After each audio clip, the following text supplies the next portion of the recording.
Hawaan lang po, saglit nating babalikan, isang linggo.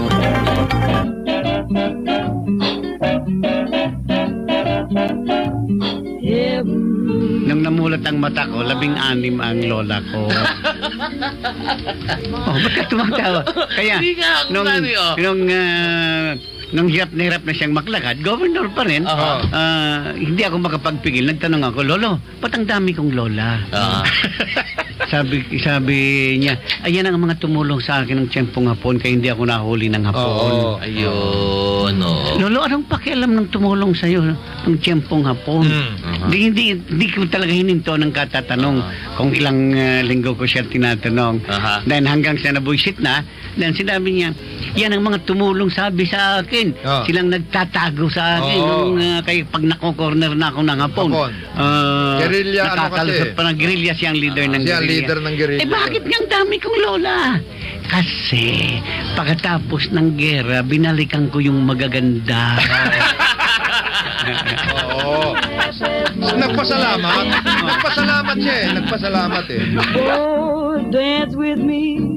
I want my arm about you. Pero ano sagot niya sa kanyang kalaban na ginawang issue? Ginawang issue yan ng isang tanyag na politiko.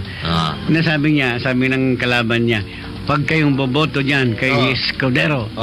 Kasi ang daming asawa niya. Yan. Ano sagot? Sinagot niya the following evening.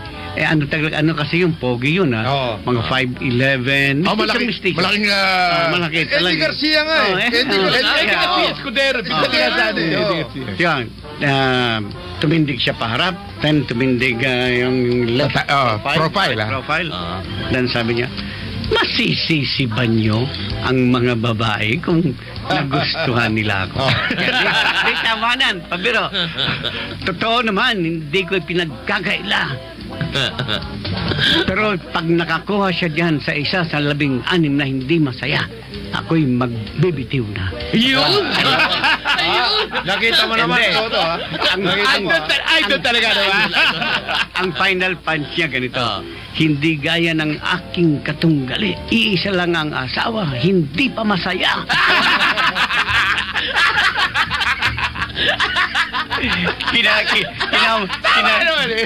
Kinabagahan, bisita niya ang kanyang katunggali. Sabi, wag na nating talakayin yun.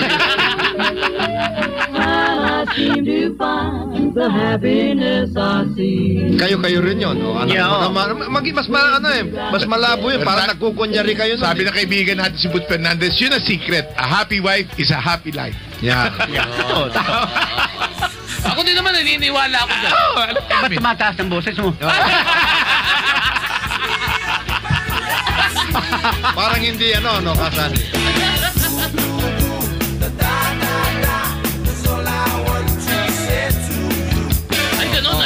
Sabihin mo yung mga nakatibre niya. Dumadami na. Dumadami na ito.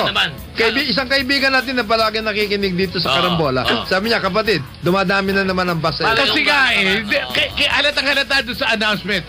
Maraming mga bus companies naglalagay sa MMDA. Ito 5. Yung iba, sasabihin namin na wala nang ibang in-announce. Anong conclusion mo doon? Hindi nga in-announce kung sino yung mga tumanggap eh. O hindi ba? Sabi niya, ito yung aming iniimbestigahan. Di ba? Nung tumimbre, dumami na naman, di ba? Dumami na. Alam mo, sa klase ng mga panalita ng mga tao, talo pala si Mike Enriquez eh. Investigador eh. Talo. Di ba? Talo. At kayo Mike Enriquez, at least paano, nalalaman mo eh, di ba? Hindi namin kayo tatantanan hanggat di nyo kami kinakausap. Yan! Bumalik ba si Bayani?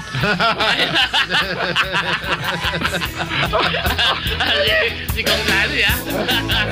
Tingnan natin kung babalik.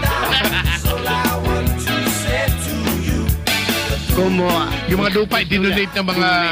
Kung gusto nila ang mga anak nila ay malapit sa eskwelahan. Tama. Makatapos ang ilang taon, naging edukado ang kanilang mga anak. Dahil sa edukado ng anak nila, na-discover na ang donation papers hindi pala perfected. So, binabawi. Yung mga nag-aral na mga bata, ang bumabawi ngayon ng lupang binigay ng kanilang mga magulang. Malaki pa problema yung kasali? Ay, malaking problema. So, totoo po yan. Kahit ako dati nung governor po ako, Karamihan ng mga sites, Ben, di ba? Walang ganon at titulo. saka sa hospital. Ah, ganun? Oo. Pero ang masakit, Mga sunod ng abogado yun. No, kaya nga saan?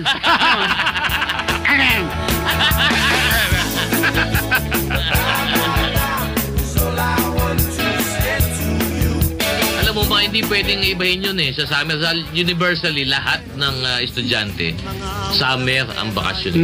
Kahit naman sa States, sa summer din bakasyon nila, di In ba? fact, sa ibang bansa, mga sa Australia, meron pa nga winter break eh. Winter break. Winter. Spring. Nag-winter ba sila? Spring. Ganun? Winter. Oo, Yung yung mga- sobrang lamig, nag-i-snow, nag-winter break pa Pero sila. dito sa atin, mas practical. Kasama sa katulong sa pagtatrabaho eh.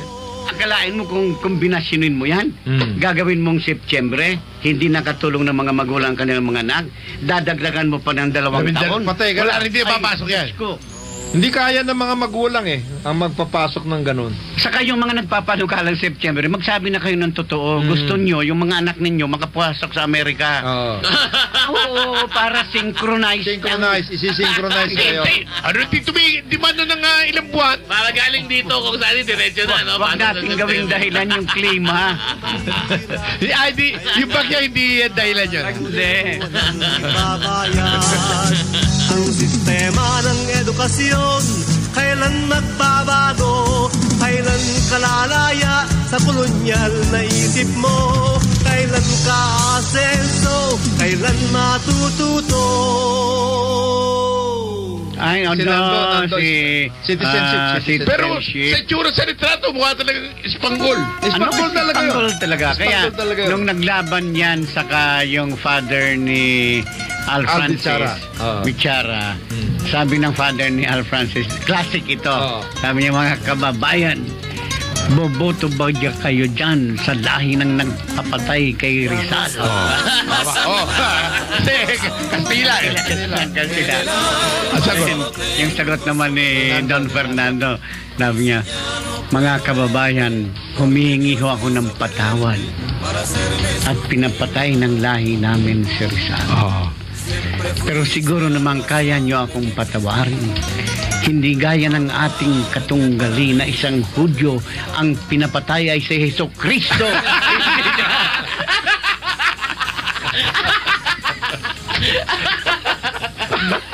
Pero Lebanese. Lebanese Jew.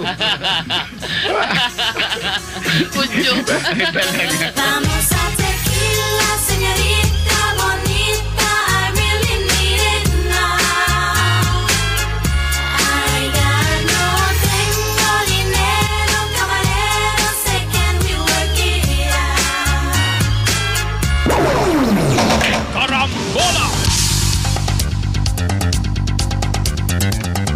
Magandang umaga po sa inyong muli. Ano pang existentialist topic ang ating pag-usapan?